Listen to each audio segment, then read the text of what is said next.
Okay, good morning. This is season 2, episode 1. Okay, I got my friend with me, Kyle Wolcott. He is in a crazy industry. I don't know how he does it. It's mortgages, okay? Mortgage world. So certainly we could talk shop for hours, which is not the point of this video, but we certainly want to introduce Kyle, talk about what he does professionally, talk about what he does personally. Now, last season, because Kyle, what we don't know is I did these 2 years ago, and I had about 10, 15 episodes. Yeah. I need to post those. I actually now have a YouTube channel, so I'll probably create a playlist on the YouTube channel, post all the old ones, create a new playlist for season 2, which Kyle's kicking off for us.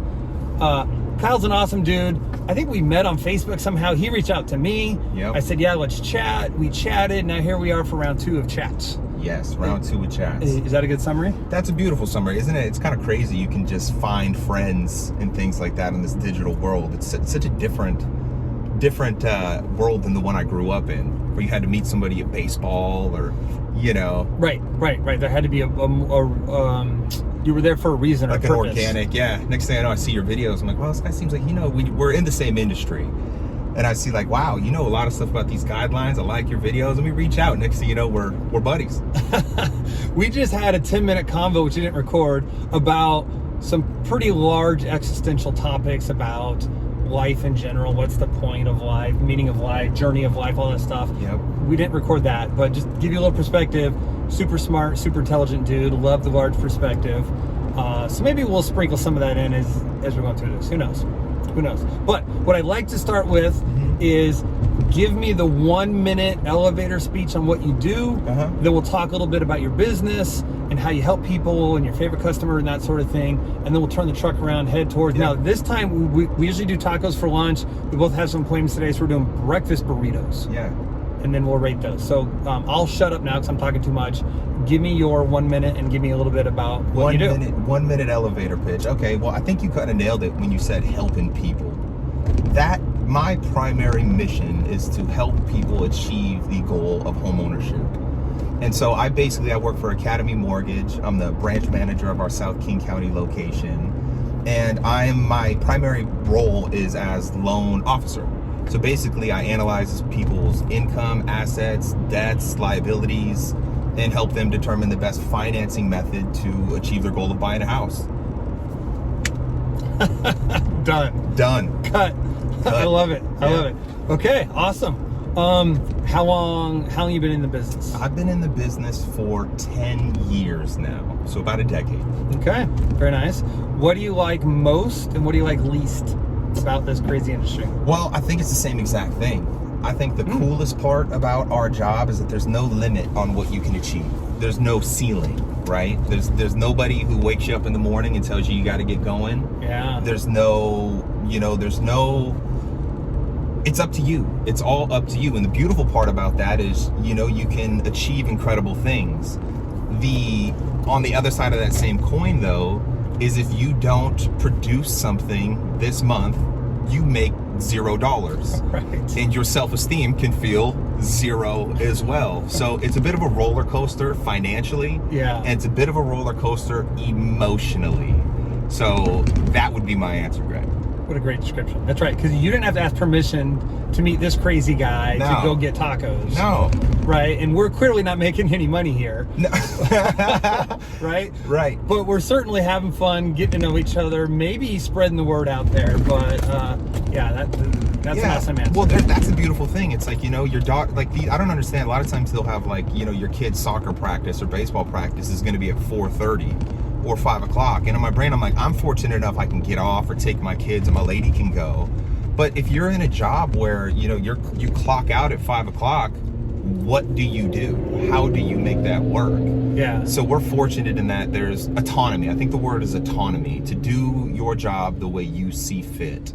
And it kind of equates to freedom. And that's really my biggest goal is freedom. Well, I don't know. That's kind of my question, right? There's a balance between freedom's a beautiful goal, but there's also like a deep connection between responsibility and meaning. Sure. You know what I mean? The more responsibility you have, the more meaning I think you derive from whether it's helping people or even children's a great one. There's a lot of responsibility associated with that, but that's the greatest source of meaning in my life. Yeah. So I don't know exactly what I want. Freedom or more responsibility. I keep shoveling responsibility on my plate. Right. But freedom oftentimes is my fantasy. Right. No, that's a great answer. And before I respond, I should say for the viewers, if the video is shaking like crazy, it's my fault because I'm driving up and down Auburn. I didn't realize how crappy the roads were in Auburn, and they're jumping all over the place. So if you live in Auburn, please say yes on the next tax bill they pass. Heck, I don't live in Auburn, but I'll throw some taxes your way to help you get the roads fixed. But yes, well, here's the thing. If you had no responsibility, you'd probably be bored. You would be unchallenged. I wonder. I do wonder. Right? You see like the Buddha guy who, leaves his family and goes sit by the tree and meditates for however long to achieve enlightenment. I mean, I guess that's the thing, is if you could achieve some kind of Christ-like, Buddhist-like consciousness through ultimate freedom, would it be worth it then? Probably. Well, maybe, but he left the tree. He did end up leaving the tree. Well, that's the difference. Buddhist. So he got enlightenment, and it wasn't enough. He still went back to his life. Well, no, that's the difference. So a Buddha is a guy who chooses to achieve enlightenment, and instead of moving on into the next life of ultimate freedom, he decides to come back and help his fellow people. I think they call it a Bodhisattva, I believe is the terminology for it. But there's different kinds of Buddhas. There's Buddhas who come back to help people. He got both. He got the freedom through the enlightenment. Yes, but he decided to stay. But he shoveled the responsibility back on his plate to help others. Yes. So, yes, he did. So instead of you trying to figure out which one, I guess through the Buddha, you should do both. Try to achieve both. Yeah, try to achieve some level of enlightenment, which kind of goes back to that filter we were talking about. Yeah. Is that what enlightenment is? Is the ultimate cleaning of that filter? Maybe. Maybe it is. You guys missed the previous conversation, but trust me, that makes sense. Okay, let's do a little bit more about your business, and then we're going to turn around and go back over the bumpy road. Sorry, guys, or maybe I'll go back a different way. Yeah. And tell me your favorite customer, and tell me your least favorite customer. Some of my favorite customers, I don't know if I have a favorite. Oh, yeah, not by name, but just give me the persona. Yeah, but like my favorite customer has to be, like there's people I've grown up with, or even parents of people who've mentored me growing up with, that I got to help them either through buying a house or refinancing. And those moments are probably some of my most proud. To get to a position where your friends and family trust you with the most important financial decision of their life is the ultimate form of gratitude or pride. I don't know what the right word there is, but it's just like it's an amazing feeling to know that these people trusted me enough to assist. So that's my favorite. It's good. My least favorite, I mean, you can deal with some very difficult people who, even no matter how much you can communicate in text, email, phone call, say exactly what you need. Mm-hmm. You receive the wrong items and they're still mad at you. So, those kind of people some people are impossible to please. It's like if you ever go read reviews online, some people just like to complain no matter what.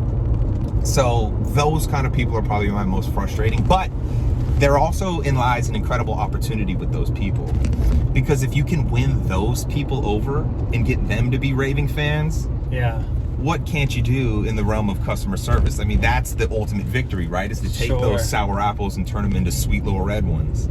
I love it.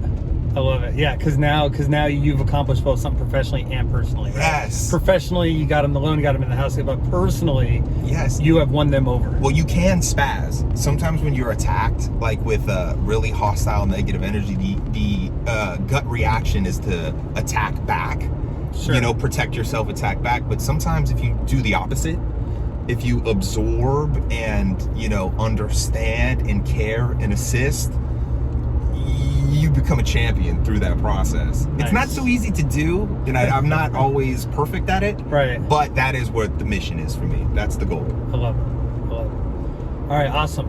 Give us a quick rundown, high-level view, bullet point list of types of houses you can help people buy, types of loans you can get them into, types of products and services you provide. Yeah, so basically any kind of single family residence, whether it's a condo, duplex, regular stick-built house, manufactured home, we specialize in residential home purchases, right? We also do full-blown custom construction loans. We don't do land loans, but you can get essentially a land loan through the custom construction loan process, the first draw to pay out a note between a buyer and a seller of a property. You can pay that note out through custom construction loan process. But so no commercial real estate, but so it's just basically any kind of single family residence, maybe not even multifamily, but just basically residential housing. Okay, so if you're out there, you're thinking of buying a house, you can talk them through it. Exactly.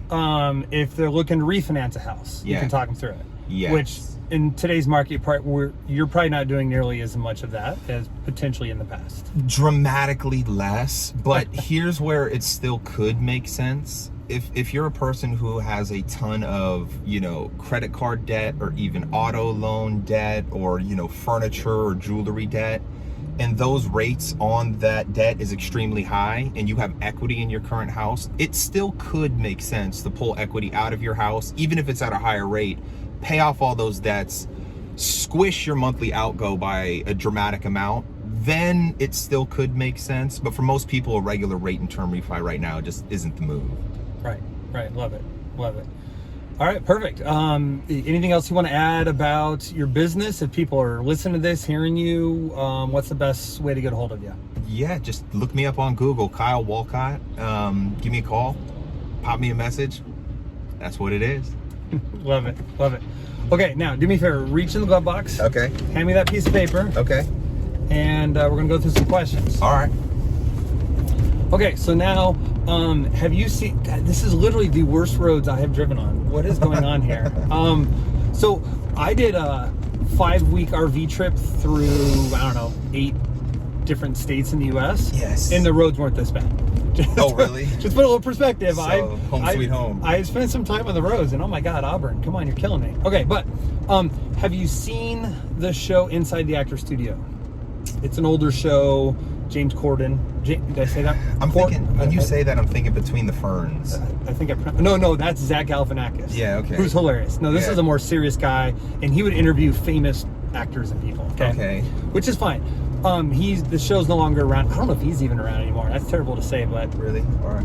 After this, after the show, I'm going to go on Google and see if the guy's still alive. But he had 10 questions he would ask everyone. Same questions, every guest. Okay. And I stole those questions. Oh, the same ones? Same ones. Okay. I Googled them, and I'm clearly not James, and maybe you're not a famous movie actor. You're way more handsome. I don't know who this guy is, but he needs to stop it. So I guess that's a compliment since you have nothing to compare it to? I'm not sure, but we'll go with it. Okay, so this is more about you personally, okay? So question number 1, what is your favorite word? My favorite word? Your favorite word. Oh my God. That's a very good question. Yeah, and these are tough because you don't know what they are, and I'm just coming at you with them. Geez, my favorite word? I don't know the answer to that question. I mean, some words that come to mind right off the bat, right when you said it, I was thinking gratitude's an incredible word. That's a very good question. What's your favorite word? I have some, but this is about you. This isn't about me. But I'll throw a few out. Yeah. I love the word perspective. Perspective. I think it's super powerful, and I love the word indeed. Indeed. It's succinct, it's confirming, it's powerful. It's just a positive word. That's a good word. You know what's another good? Love. Love is a good. very good word. I mean, I'm trying to think about what's most important to me, and I think about my kids right off the bat. Sure. And there's that, that feeling of love. Like, I don't know if I even knew what I love. I love my family. I love my lady. But there's a certain kind of feeling you get when you have kids that it's just, you realize, like, it's just another level. It's just an entire new level of feeling and understanding. Like, when you figure out, oh my God, I would die for this person. Right. I would do anything to make sure that they're okay. It's just a totally new level. So maybe love is my favorite word. I love it. And as a parent, anyone listening to this, they can certainly agree to that. Totally understand where you're coming from there. What is your least favorite word? My least favorite word?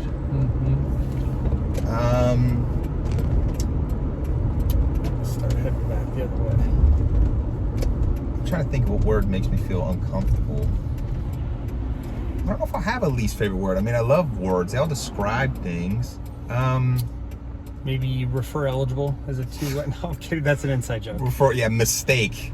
Maybe mistake is my least favorite word. Like when you make an error, that kills me. Because, I mean, you know what it's like. Like, sometimes you do your best. Maybe you didn't submit it for TBD approval and you got caught on something. Oh, that feeling keeps me up at night. So maybe mistake or error or miscalculation. Yeah. Maybe that's my least favorite word. That's a good one. That's a good one. Okay, number 3. What turns you on creatively, spiritually, or emotionally? I'm gonna let this guy go. I think creatively.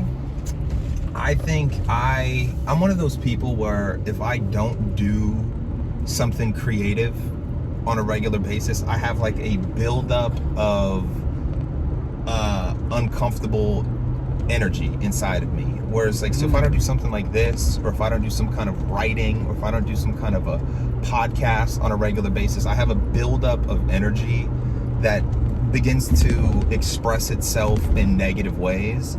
And it's like when I finally do something creative like this, it's like when you open the soda can and I feel like I can breathe again. Interesting. Okay. So that, I think just being alive generally is what inspires me for creative outlet.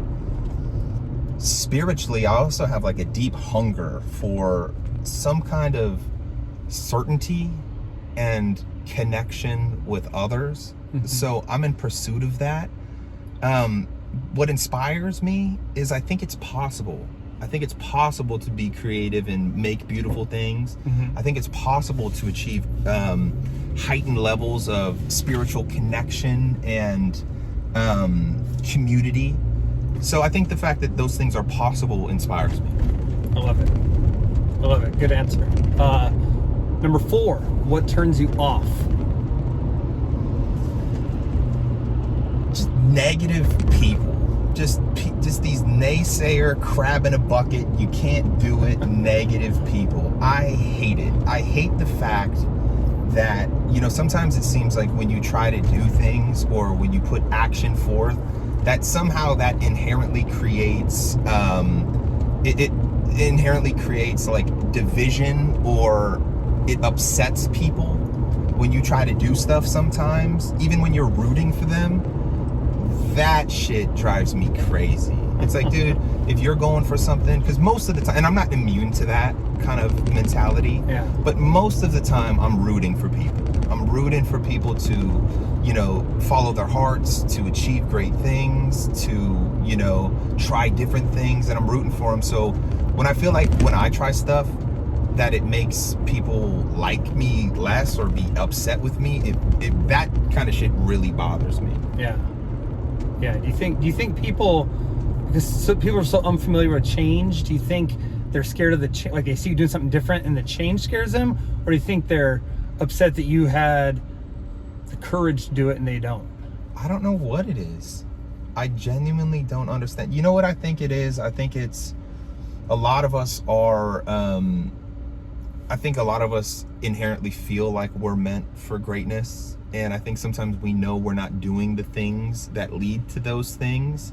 And so we're comfortable in this area down here. So when you see somebody else who decides that they're not comfortable and they are going to achieve the greatness within them, I think what it is, it's like projection, where you realize like, oh my God, I'm not doing the stuff I'm supposed to do to achieve my full potential.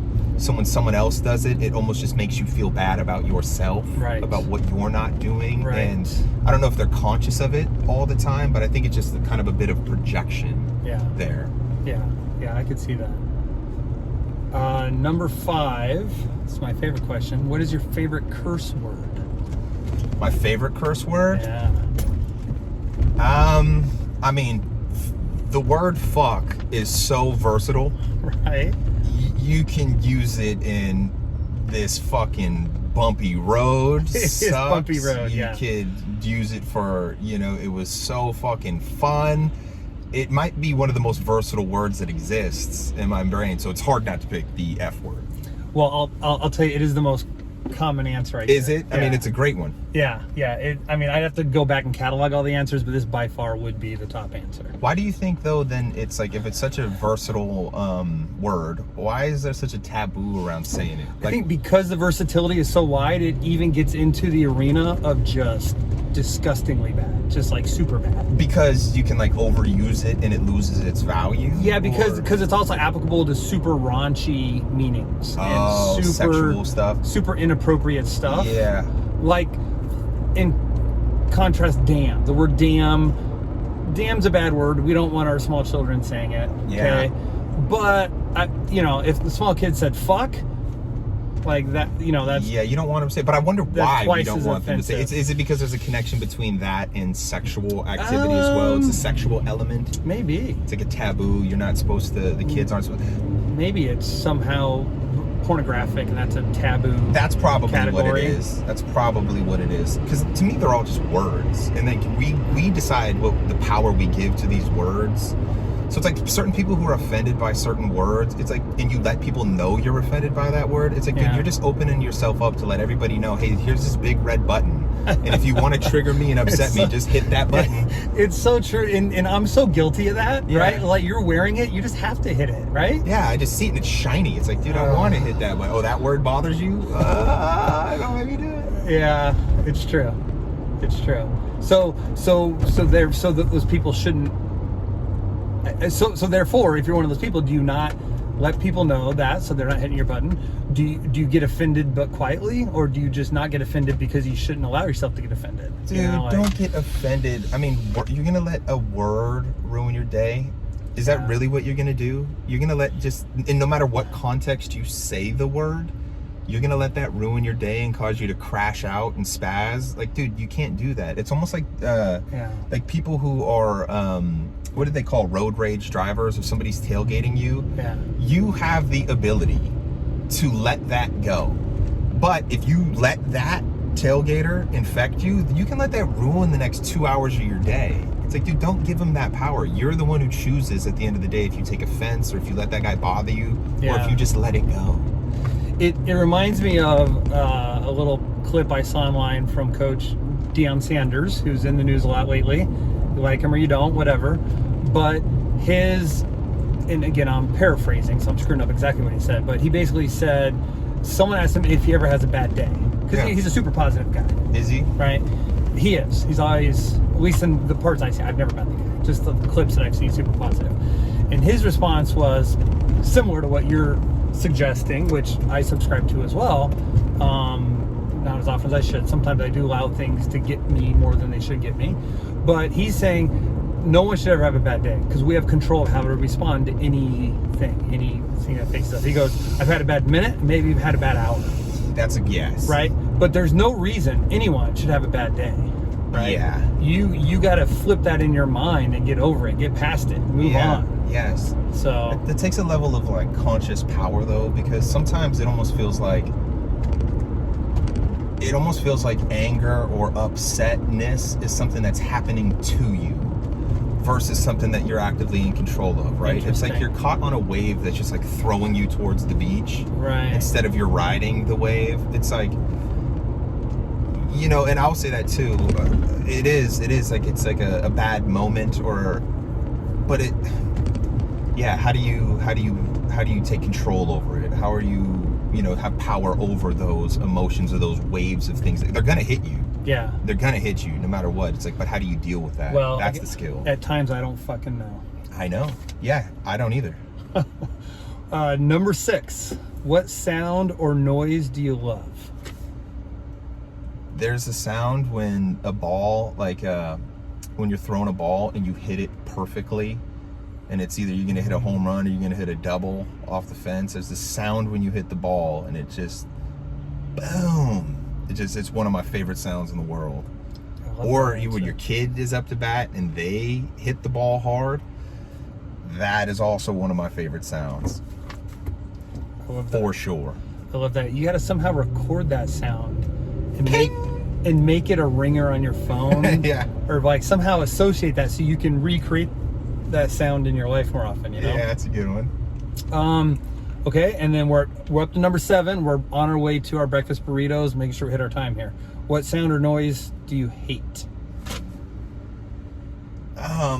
We just got this little white dog at my house, and we're trying to teach this dog not to bark, but the sound of that bark right now is driving me crazy. The sound of that dog barking and my son antagonizing that dog running around intentionally making it bark is just stirring the pot. Oh dude, it's bothering me right now.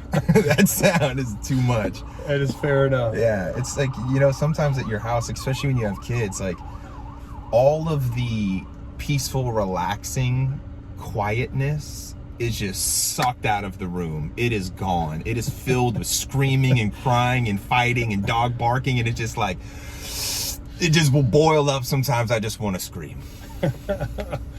Understandable. Number 8, what profession other than your own would you like to attempt? Man, I love the realm of discussing ideas. I love it. If there was a way I could just talk to people in different industries and pick their brains on what made them successful, what they're afraid about, how they overcome their biggest challenges, what inspires them, what are we in pursuit of, like, if there was a thing I could do like that, I would love it. And if I couldn't do that, maybe some kind of like voice actor to be one of these cartoon characters that would be a blast. Oh, that's interesting twist. Go into a recording studio and just be a voice actor would probably be a blast. So as you were talking about the first half of that, I was thinking you almost need to be like a talk show host. Yeah. I'm thinking like Johnny Carson, but that's a little more comedic. But he interviews a lot of people, or you know, something like that. But the voice acting over comics, that is like that came out of left field. I didn't expect that. Well, here's the thing: is like nowadays, like if you want to do something, there's nothing holding you back. Like you talked about like Johnny Carson or like these like mainstream media people. Back in the day, if you wanted to be one of those guys, you wanted to even be on the show, you had to go through like this organized channel of approval, you know, the gatekeepers of that world. Right. Now, I mean, look at us. You just put on your camera, we drive around in the car, and you can do whatever you want. So I guess the only thing holding you back from doing those things, it's really yourself. If you want to do it, do it. If you don't. See? And that's perspective. Yeah. That's perspective. I love that. Okay. Number 10. If heaven exists, what would you like to hear God say when you arrive at the pearly gates?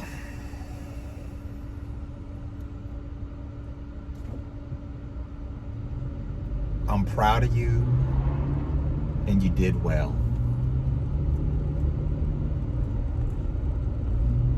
I like it. Simple. I love it. Good answer. Mind putting that back for me? Yeah. So there it is. That's Kyle. That's him professionally. That's him personally. Here he is visually, audibly, every which way you can get Kyle. So if that interests you, if you want to reach out to him, super approachable, super available. I literally just never met this guy, and we just instantly clicked. So get a hold of Kyle. Let him know how he can help. I'm going to circle back real quick to professionally. Even if you want to bounce ideas off him, you're going to buy in a year or two from now, or hey, you got some extra money, should I pay this down or that down, or what do you think is best for me? I'm assuming those are appropriate questions for you as well. Oh, all day. I mean, I think a lot of people have a fear of starting the process because they, you know, they're maybe afraid of what the answer will be, or they don't know, you know, which direction to go. But that's the reason for reaching out. And the cool part about it, guys, is it costs you $0 to find out. People like Greg and I, we don't get paid unless you successfully close on a home, right? Whether refinance or purchase, we don't get paid. And so our job essentially is through navigating that process to put a game plan in place for you, whether it's now, whether it's 6 months from now, whether it's a year and a half from now, to help you reach your goals. So feel free to reach out. We're happy to help. Love it. Well, thanks. Yeah, that was fun. Yeah? Yeah. Good. It's a lot of fun. Good. I was going to ask you, did you hang up your poster? It's hanging up in my garage, and I look at it every day. I love that. But how do you update it? How do you know how to update the box? And I forget. But you do it. I forget too, so I know the boxes are getting low. I'm terrible. But you know what? That also adds the perspective I found. Yeah. So I'll go back, and have to add in like 7 boxes or 15 boxes, right? Yeah. And then I think, shit, I just went through 15 weeks of my life. Oh my gosh. And then I look at that 15-week period, that window, and be Yeah. like, what did I do in these last 15 weeks? Where am I at now versus 15 weeks ago? Yes. So it's just a constant reminder. There's no end game to that. There's no I've arrived. It's just your time's running out, buddy. Your time's running out, I know buddy. everyone that I talk to is about like, God, that's so morbid. Dude, it is. I know, but it's morbid. powerful. It is so powerful. I was looking at it yesterday, and I'm like, geez, at worst, I'm halfway through. I mean, you never know when it's going to end, but ideally, I'm about halfway through.